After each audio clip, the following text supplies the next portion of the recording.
Halo teman-teman, di sini saya akan menjelaskan tentang korelasi. Pertama, saya akan memperkenalkan diri, yaitu nama saya itu Leonie Fristi Turnip dari PSM 20B dengan NIM 420533006 dari Universitas Negeri Medan. Di sini dengan dosen pengampunya itu Sudianto Manulang, SSI, MSc, dengan asisten labnya itu Novan Setiadi dan Ratna Artita Sari. Di dalam topik korelasi ada dua subjek yang akan dibahas, yaitu korelasi bipartit sama korelasi parsial. Yang pertama itu analisis korelasi. Korelasi adalah merupakan istilah yang digunakan untuk mengukur hubungan antar variabel. Dan analisis korelasi adalah cara untuk mengetahui tidaknya hubungan antar variabel yang dinyatakan dengan koefisien korelasi.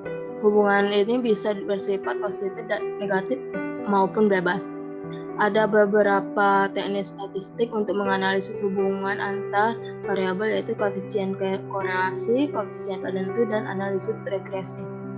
Adapun asumsi dalam uji korelasi, yang pertama, normalitas itu artinya sebaran variabel-variabel yang hendak dikorelasikan harus berdistribusi normal.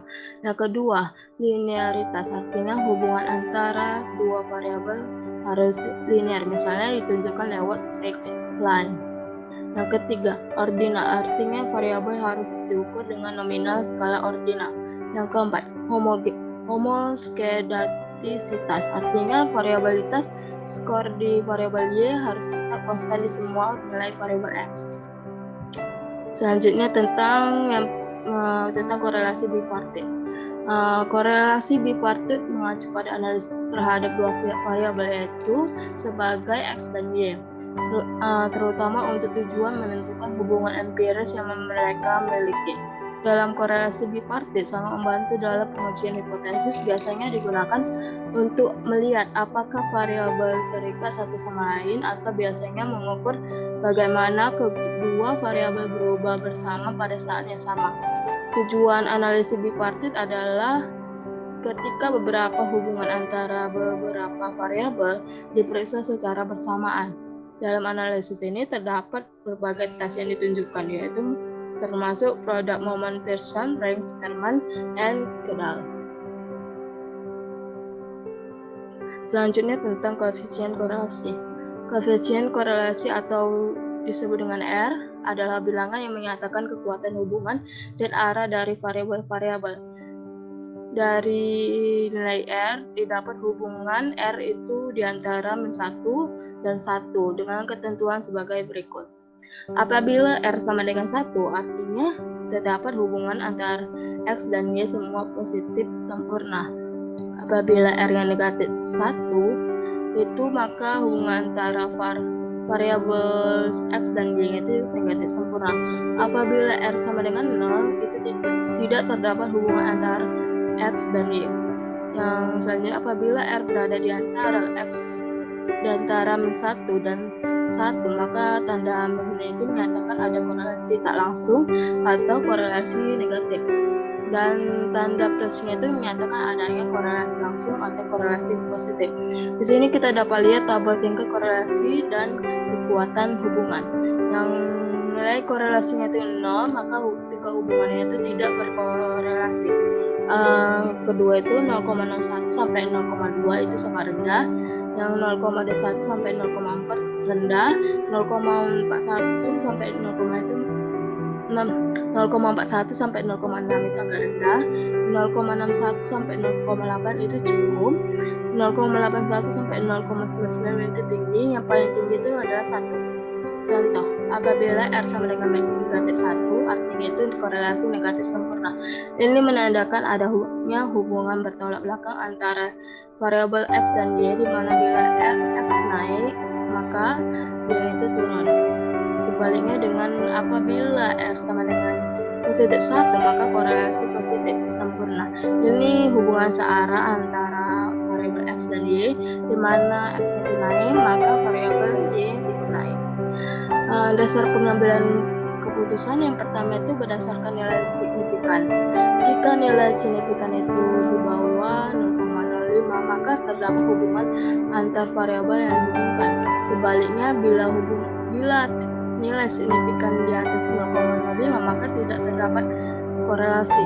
Yang kedua, berdasarkan nilai R hitung, di mana rumusnya ini kita pakai. Kemudian jika nilai R hitung lebih besar R tabel, maka ada korelasi antar variabel. Sebaliknya, jika R hitung lebih kecil R tabel, maka artinya tidak ada korelasi antar variabel.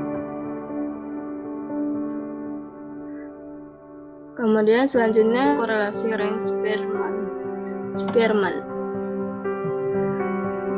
Korelasi Rayne-Spearman yaitu korelasi dengan menghitung ranking data terlebih dahulu. Artinya itu berdasarkan order data. Kriteria analisis korelasi ini ada beberapa nilai pedoman, yaitu 0 sampai 0,25 itu hubungan sangat rendah, 0,26 sampai 0,5 itu hubungannya cukup, 0,51 sampai 0,75 kuat, 0,76 sampai 0,99 itu sangat kuat, dan nilai 1 itu sangat sempurna. Kekuatan dari korelasi juga ikut menentukan signifikan hubungan dari dua variabel yang dilakukan uji ini. Kedua, nilai signifikan berada kurang dari rentang 0,01 atau 0,05, maka hubungan dikatakan signifikan, sedangkan pada saat signifikan berada lebih dari rentang 0,05 atau 0,01 maka hubungan dikatakan tidak signifikan. Yang kedua itu korelasi kendal. Korelasi ini sama seperti Rayne-Spearman, di mana lebih mengukur keeratan hubungan antara perikat-perikat dibandingkan hasil pengamatan itu sendiri.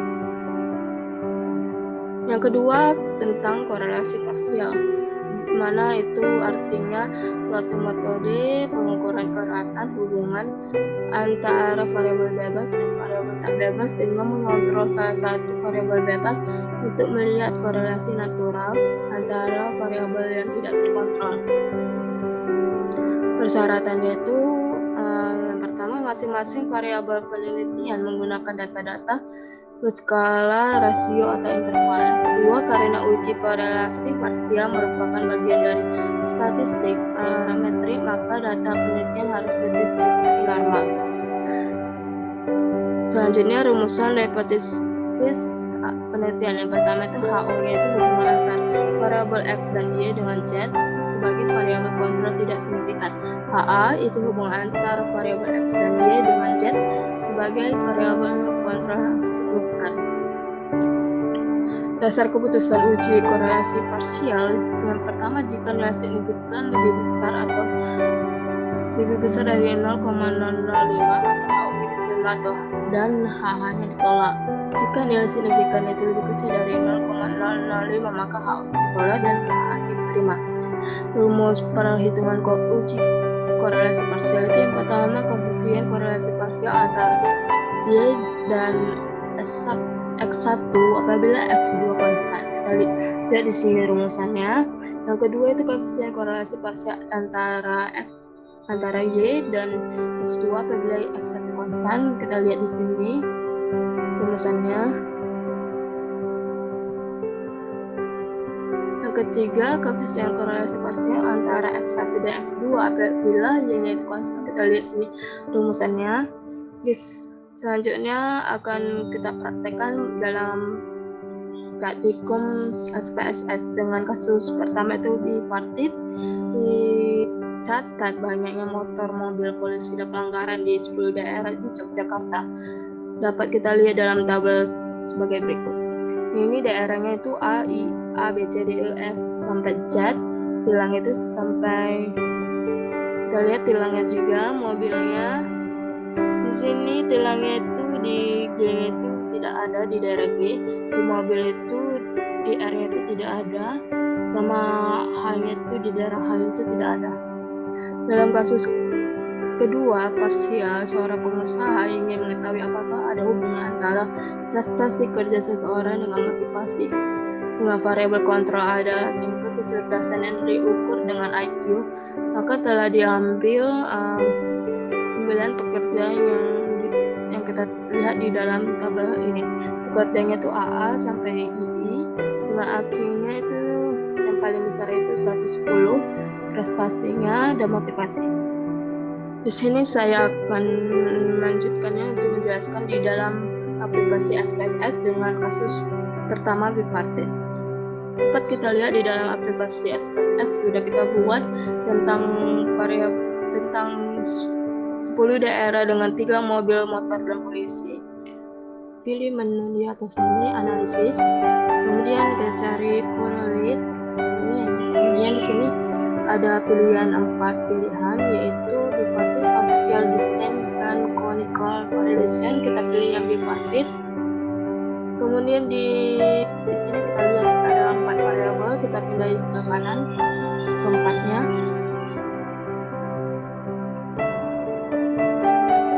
Kemudian di sini kita lihat di sini correlation koefisiennya, kita pilih yang percent karena data pada kasus ini adalah kuantitatif, dan yang di bawahnya itu test of significance, kita pilih yang to a tail, itu karena akan diuji dua sisi.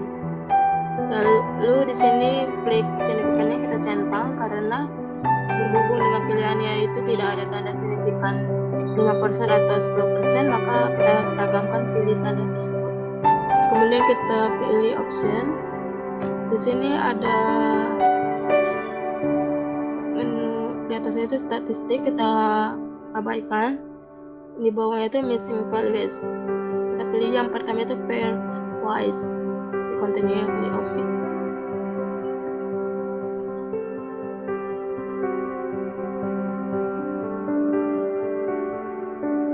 Untuk kita membandingkan dengan yang tadi, dengan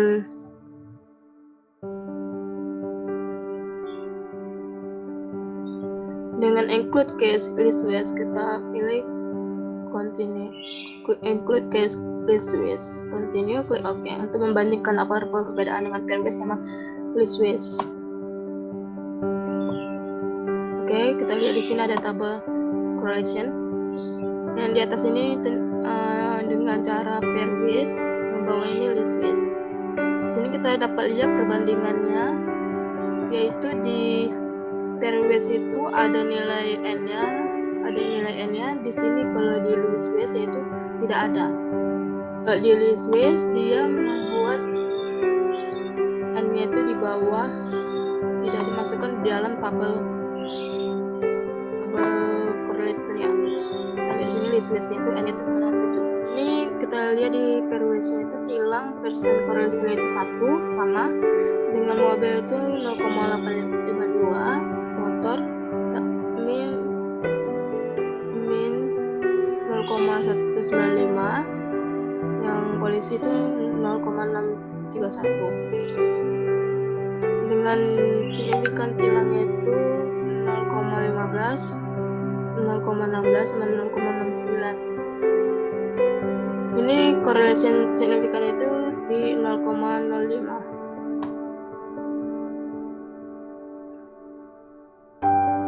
Jadi di sini perbandingannya itu berbeda, tidak hanya dengan n-nya, tetapi dengan nilai-nilai hitungannya juga akan berbeda. Tidak jauh beda perbedaannya. Dan akan kita mencari selanjutnya itu kasus kedua itu tentang parsial, tentang pengusaha dengan 9 pekerjanya, termasuk ke dalam aplikasi SPSS. Di sini kita lihat kasus kedua ini dengan pekerja itu AA sampai II dengan IQ, prestasi, dan motivasi. Di sini kita mencari parsial. Pertama kita pilih analis, kemudian kemudian pilih parsial. Selanjutnya di IQ ini kita pilih yang controlling for, kemudian prestasinya itu di variables, tepatnya di variables. Kemudian kita pilih yang statistiknya itu zero order correlation, kemudian missing values itu include case pairwise.